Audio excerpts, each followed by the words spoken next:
What is up, everybody? With another video, man. Turn to 6ix9ine Gang still has it out for him by Hip Hop Daily. Let's get into it. 6ix9ine is one of the most famous rats in hip-hop. The rapper shocked the world after he agreed to testify against members of his former gang, the 9 Trey Gangsta Bloods. Now he's back on the street like nothing happened. But the 9 Treys he snitched on still ain't forgot about the rapper. 6ix9ine is originally from Bushwick, Brooklyn. He blew up in late 2017 with the success of his track Gummo.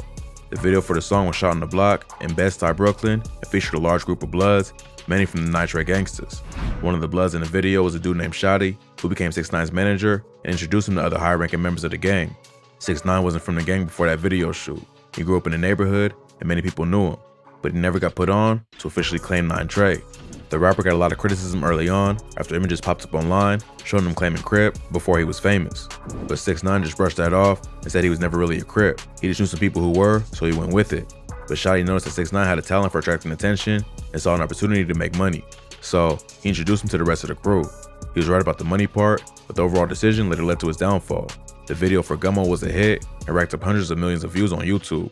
It peaked at number 12 on Billboard and stayed on the chart for 20 weeks straight. Something about a rainbow-haired rapper posted on the block with a bunch of Bloods got the world's attention and made him go viral. But 6ix9ine was doing more. Bro, the people that be hating on him, bro, please just stop it, bro. Like, stop it, bro. Like, bro, the people that be hating on him talking about his music suck, y'all was the same people bumping his music back in 2017, 2018 when he was popping, bro. So, like, just stop, bro, trying to say that his music suck. I don't listen to his music, you know what I'm saying? I never did listen to his music, but that's just me though. You know what I'm saying? That's just me though. But I can't lie. That one song he dropped when he first got out, that song was hard. I ain't gonna lie. That song was fire, bro. I ain't even gonna lie. That song was hard, bro. More than just hanging around the 9 Treys and shooting music videos. He got heavily involved. I'm back. He's mad. Big man. in the gang activities like drug dealing, attempted murders, kidnapping, extortion, and a long list of other crimes. But while he was committing these crimes, he was also blowing up in the rap game. Part of what helped 6ix9ine advance his career was the constant beef he was starting with other rappers, from Chief Keef to YG to Jay Prince. And part of what gave him the confidence to even start these beefs was because he had the protection of the 9 Trey Bloods. 6ix9ine reached the top of the rap game faster than almost anyone in the history of music. But behind the scenes, his relationship with his gang was becoming strained.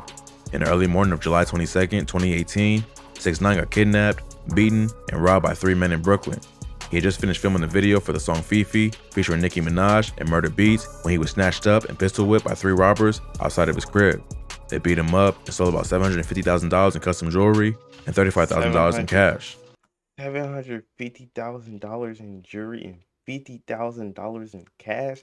One thing I never understand, bro, is why do rappers carry cash? Like, we know that you getting money, bro. You don't have to show that you got cash, bro.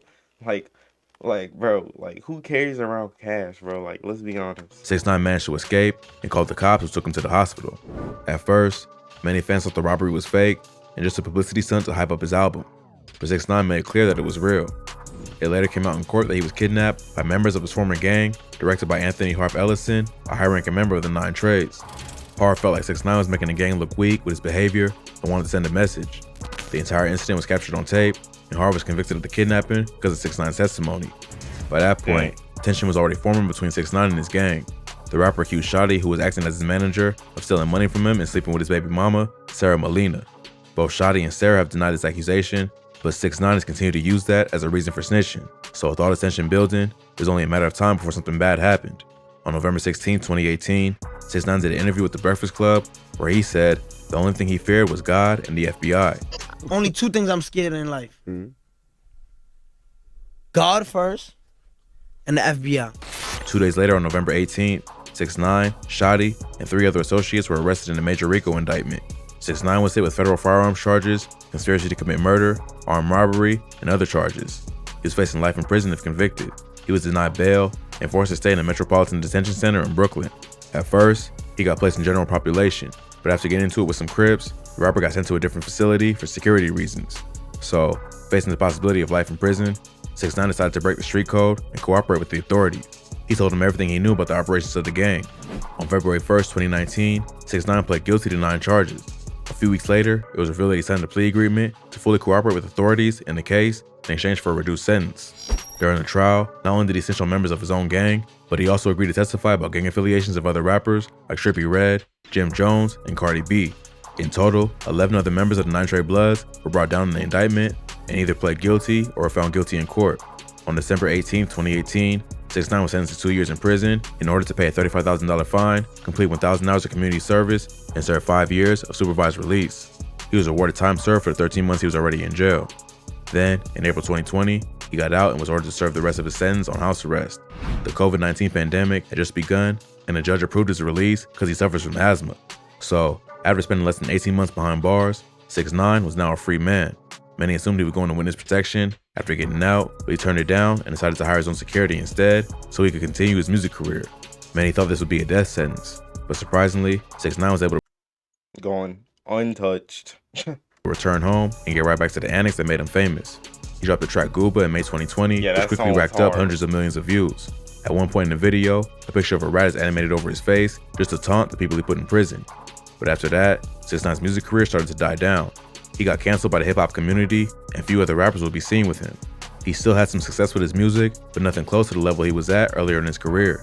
He's continued to troll other rappers and start beef online, which has gained him some clout. But now that everyone knows he's working with the feds, he won't have the same impact. He regained the spotlight for a moment after going on DJ Academic's new podcast, Off the Record, with Wack 100. He sat down with Wack to discuss why he snitched and what it means to be a gangster. The podcast was all over the place, but it went viral and put the rapper's name back in the headline. During the interview, he made some shocking statements. He revealed that he often goes outside with no security and doesn't fear for his life.